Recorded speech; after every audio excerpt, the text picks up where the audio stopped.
Hello বন্ধুরা, welcome back to my channel. আমার চ্যানেলে আপনাদের অনেক অনেক স্বাগত। তো তোমরা সবাই কেমন আছো? আশা করি তোমরা সবাই খুব ভালো আছো। তো আমি অনেক ভালো আছি। তো অনেকদিন পর ভিডিও করতে চলে এসেছি। তো আমি একটা ভিডিও তোমাদের শেয়ার করবো। তোমরা প্রথম থেকে শেষ পর্যন্ত থেকে থাকো, সঙ্গে থাকো। আশা করি ভিডিও অবশ্যই তোমাদের ভালো লাগবে। আর ভিডিওটা ভালো লাগে কী করতে হবে? লাইক কমেন্ট করবে আর সাবস্ক্রাইব করতে ভুলে দেও না, ঠিক আছে? তো এই প্রথম ফার্স্ট টাইম আমি আর মা দুজনে মিলে একসাথে একটা খাবার বানাবো। সেটা হচ্ছে এঁটো বা কাঠ পাতা দিয়ে এঁটো বা কাঠ পাতা দিয়ে পকোড়া বানাবো। পকোড়া তো মানে খেতে টিকে পকোড়ার মতো হবে। তাও অনেকে সবাই বলি, তো আমি ওটা বানাবো। আমি আর মা দুজনে আমি একসাথে হেল্প করবো। তো ওইটা বানাবো। ওইটাই কীভাবে করতে হয়, কেমন করে করতে হয়, তোমাদের প্রথম থেকে শেষ পর্যন্ত দেখো, তবে আশা করি বুঝতে পারবে। তো এবার করবো আমার মা। এবার চলো টাকাটাই কীভাবে করছি, কেমন করে করছি এক এক করে পড়বো। আর টলার লেখা থাকবে, তোমরা টুকু দেখো তবে বুঝতে পারো। তো এবার করতে শুরু করি, ঠিক আছে? এটো কাটা আগে হাতে সব তোমার সন্ধ্যেতে লাগাবো, কারণ সন্ধ্যেতে লাগালে অতটা আটা আটকাবে না। তো এবার কাটাবো, মানে খোটাগুলো ভালো করে ছাড়িয়ে রাখবো।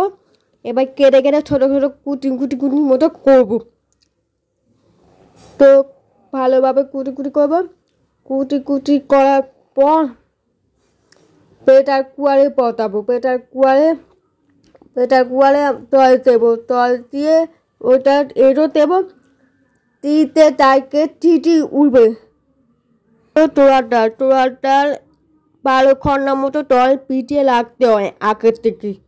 পিঠে রাখার পর নরম হবে। তো ওটা নিয়ে পান্না বাঁধবো ভালো করে। মাটিতে এঁটোতে তো রাখলাম। এঁটোতে তারপর ডাল পাতা রাখলাম। আদা পাতা, লঙ্কা পাতা, কাঁচা লঙ্কা পাতা, ধয়ে কুড়ো, জিরে কুড়ো পরিমাণ মতো দেবো। যতটা হবে ততটা পরিমাণ মতো দেবো। লঙ্কা কুড়ো দেবো। আর ভালো করে মাখিয়ে রাখবো। ভালো করে মাখিয়ে নিতে হবে ভালো করে। তো ভালো করে মাখিয়ে নরম মতো করে ফেলবো। করার পর একটা মাটন দেবো। অল্প পরিমাণ মতো মাটন দেবো। মাটন দেওয়ার পর আবার ভালো করে মাখিয়ে নেব। ভালো করে মাখিয়ে নিতে হবে। কড়াইতে পরিমাণ মতো তেল দেবো। তেল দিয়ে ভালো করে গরম করার পর পকোড়াতে অল্প করে দেবো। অল্প করে দিয়ে ভালো করে ভাজবো।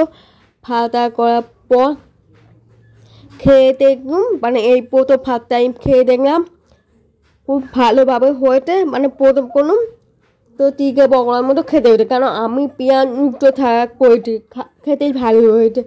তো তাও তোমরা বাড়িতে করে দেখতে পারো, অবশ্যই ভালো লাগবে খেতে।